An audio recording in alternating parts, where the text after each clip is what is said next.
Capítulo 17, parte 5. Geografia. A geografia é, a meu ver, um assunto de alto valor educativo, embora não porque ofereça os meios de um treinamento científico.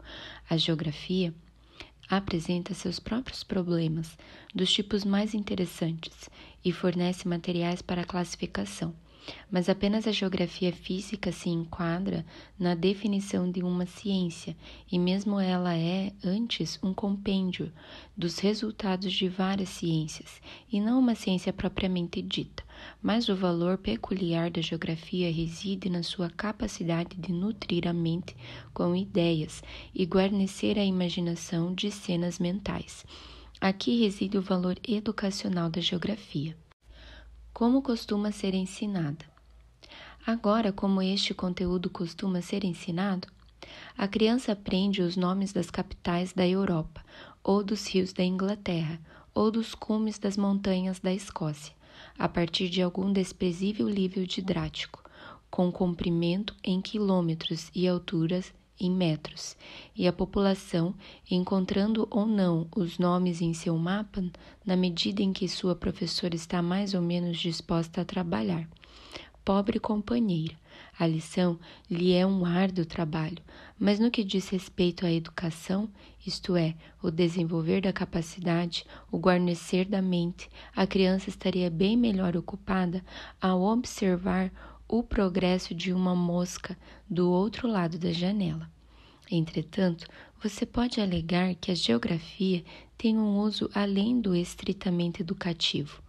Todos desejam o tipo de informação que a aula de geografia deveria oferecer. Isso é verdade e deve ser considerado em sala de aula. A lição de geografia da criança deve fornecer exatamente o tipo de informação que as pessoas adultas se preocupam em possuir. Contudo, pense no quanto somos irracionais neste assunto. Nada nos convenceria a ler um livro de viagem a menos que fosse interessante, gráfico, com um tempero de aventura pessoal. Mesmo quando estamos perambulando com Murray em mãos, pulamos os fatos e dados secos e lemos os recortes pictoriais mais estimulantes. Tais são as coisas que gostamos de conhecer e recordamos com facilidade. Mas não dê à pobre criança nada desse agradável conforto. Por favor, não deixe que ela tenha pequenas frases pictoriais com as quais possa sonhar. Apenas fatos e nomes e imagens devem ser a sua porção. A geografia deveria ser interessante. Mas você pode alegar que esse tipo de conhecimento, embora possa ser de difícil aquisição para a criança, é útil para a sua vida futura. Nada disso é por uma única razão. Tal conhecimento não é realmente recebido pelo cérebro, nunca vai além da névoa de uma mera memória verbal, a qual já tive ocasião de mencionar. A maioria de nós já teve uma boa dose de trabalho penoso sob a forma de lições de geografia, mas de quanto nos lembramos? Apenas das partes agradáveis que ouvimos de amigos viajados, sobre o Reno ou Paris ou Veneza, ou pedaços de Voyage of Captain Cook, ou outros contos agradáveis de viagem e aventura. Começamos a enxergar as linhas sobre as quais devemos prosseguir no ensino de geografia para fins educativos. A criança deve aprender tal geografia e de tal maneira que sua mente fique guarnecida com ideias e sua imaginação com imagens. Para fins práticos, ela deve aprender tal geografia considerando a natureza de sua mente, somente na medida em que será capaz de guardar na memória. Em outras palavras, ela precisa aprender aquilo que lhe interessa. Una a parte educativa à parte prática no mesmo compasso, e a aula de geografia se tornará a ocupação mais atrativa do dia da criança. Como começar? Mas como começar? Em primeiro lugar, a criança recebe essas noções rudimentares de geografia como recebe as primeiras noções da ciência natural, naquelas longas horas ao ar livre das quais já vimos a importância. Um charco alimentado por um simples riacho no campo explicará a natureza de um lago. Conduzirá a criança aos lindos lagos dos Alpes, aquele grande lago africano em que Livingstone gostaria de ver seus filhos remando, seus próprios filhos remando em seu próprio lago. Associada a isso estará uma grande dose de conversa agradável sobre lugares, geografia pictória, até que a criança conheça por nome e natureza os grandes rios e montanhas, desertos e planícies, as cidades e países do mundo. Ao mesmo tempo, ela recebe suas primeiras noções de um mapa a partir de um simples esboço. Apenas algumas linhas e pontos feitos com lápis e papel, ou melhor ainda, com uma vara na areia ou cascalho. Esta linha tortuosa é o Reno, mas você precisa imaginar as jangadas e a ilha com a Torre do Rato, e a Ilha das Freiras e o resto. Aqui estão as colinas, com seu castelo em ruínas, primeiro deste lado, depois deste. Este ponto é Cologne, etc.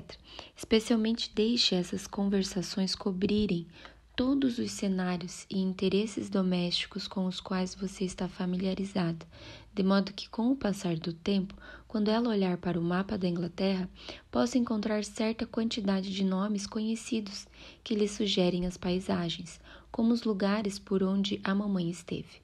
A floresta, as ilhotas floridas do Tamisa, as agradáveis colinas de Sussex, em que se pode correr e rolar com prazer com seu macio tapete de relva e suas campanulas oscilantes, os pântanos de York ou Devonmore, com seus mirtilos e urzes, e sempre deles um esboço do mapa grosseiro da rota que tomou numa determinada viagem.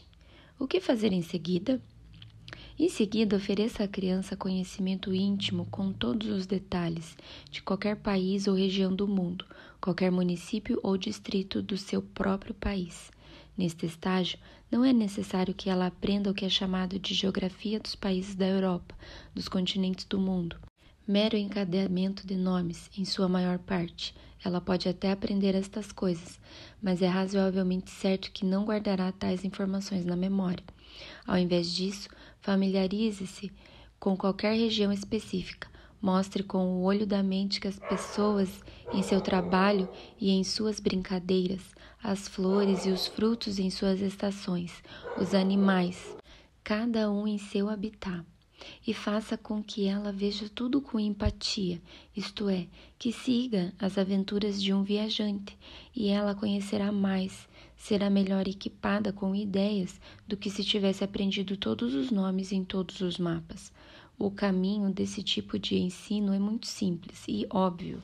Leia para ela ou leia por ela, isto é, leia pouco a pouco.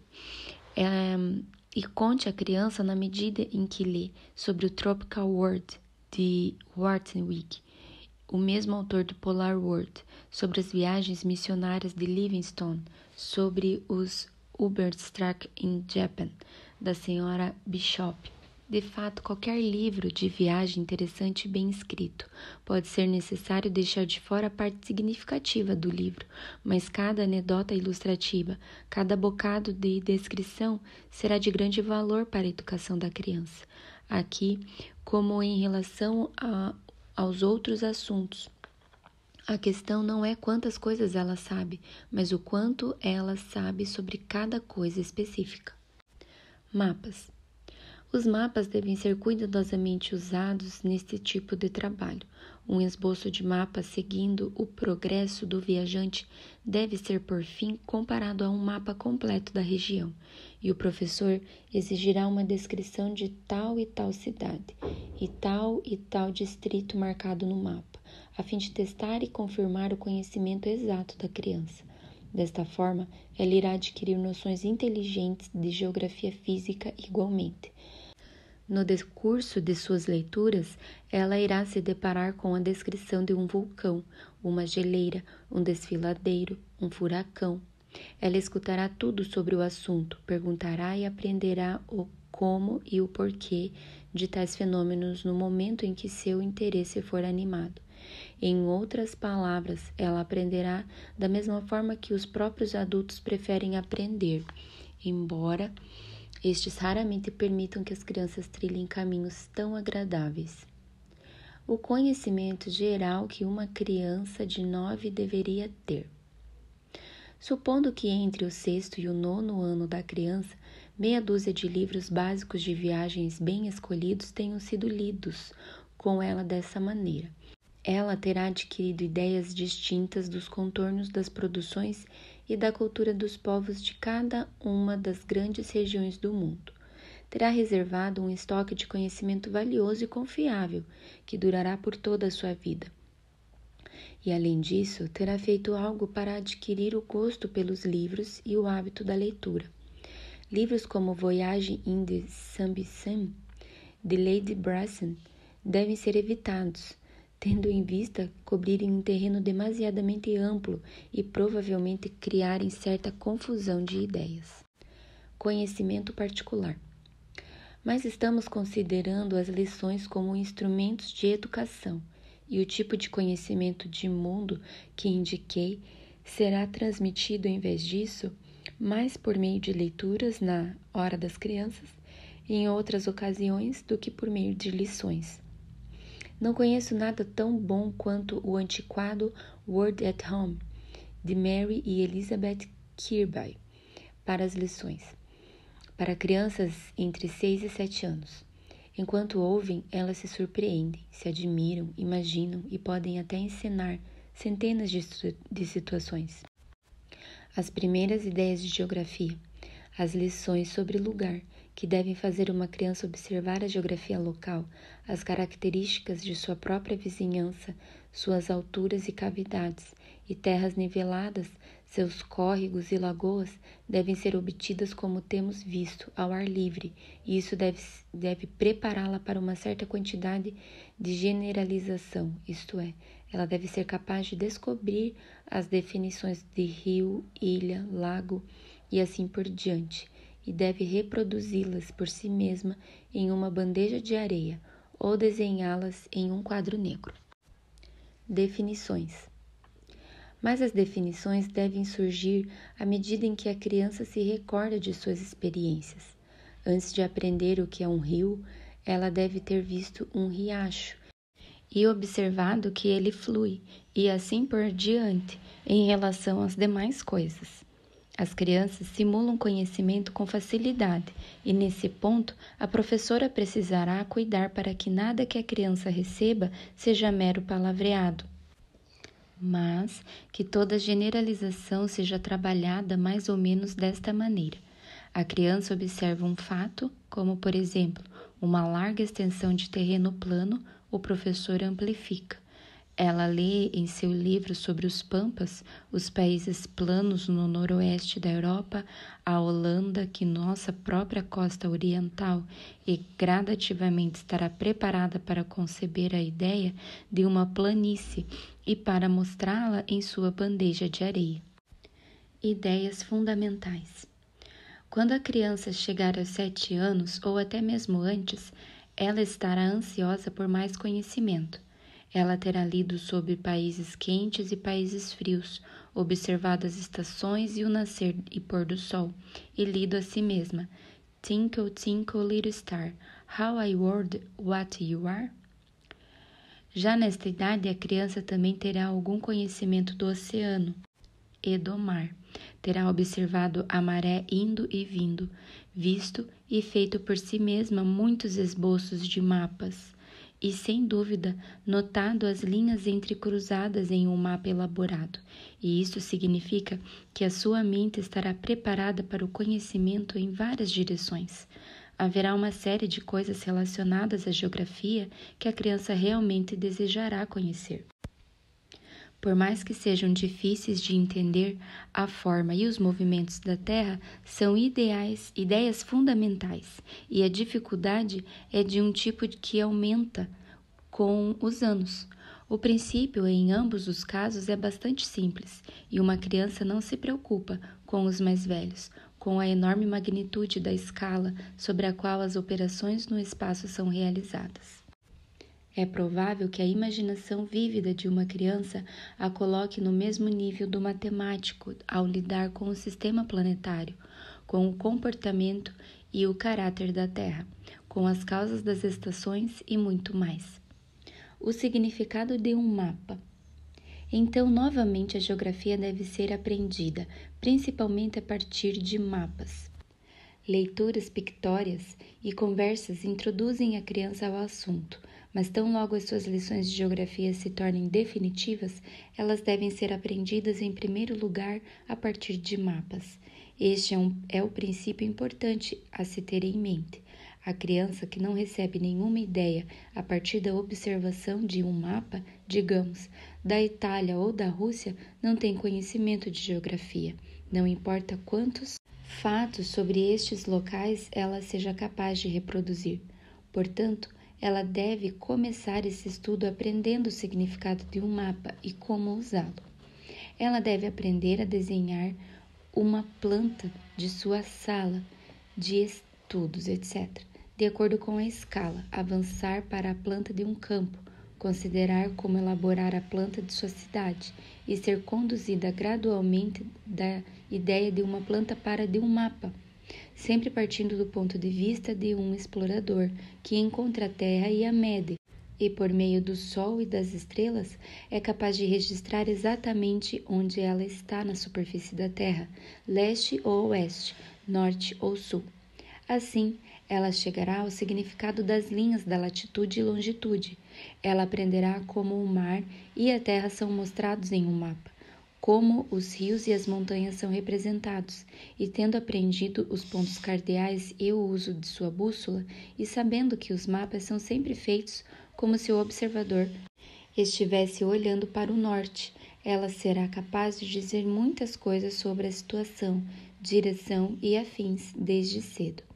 As ideias fundamentais da geografia e o significado de um mapa são assuntos bastante adequados como uma introdução atraente a esse estudo. Algumas delas devem despertar na criança um agradável interesse, o qual se unirá em sua mente àquilo que é maravilhoso, incompreensível, enquanto as lições de mapa devem guiá-la a esforços mecânicos igualmente agradáveis. Os fatos ensinados em tais lições só se mostram secos e repulsivos quando apresentados à criança pela primeira vez na forma de conhecimento ultrapassado e conclusões precipitadas. É necessário esforço para tratar deste assunto com o tipo de interesse e frescor capazes de atrair as crianças para um novo estudo. Perguntas para o uso dos estudantes. 1. Em que repousa o peculiar valor educacional da geografia? 2. Como a geografia costuma ser ensinada? 3. De que tipo de informação sobre lugares as crianças e os adultos gostam? 4. Por que a geografia aprendida na escola tem pouco uso na vida futura? 5. O que uma criança deve aprender em geografia? 6. Como ela deveria obter suas noções rudimentares? 7. Como as crianças devem ser apresentadas aos mapas? 8. Por que uma criança deve ser familiarizada com alguma região específica? 9. Por que é bom seguir os mapas de um viajante? 10. Mencione alguns livros úteis neste contexto. 11. Como os mapas devem ser utilizados neste tipo de trabalho? 12. Como uma criança deve ter sua primeira noção sobre uma geleira, um desfiladeiro, etc. 13. Que curso de leitura os pais devem oferecer entre o 5º e o 10º ano de vida de uma criança? 14. Como as lições de crianças pequenas devem acontecer em seu próprio contexto? 15. Como elas devem chegar às definições? 16. Que ideias fundamentais a criança deve receber? 17. Como ela deve ser apresentada ao significado de um mapa?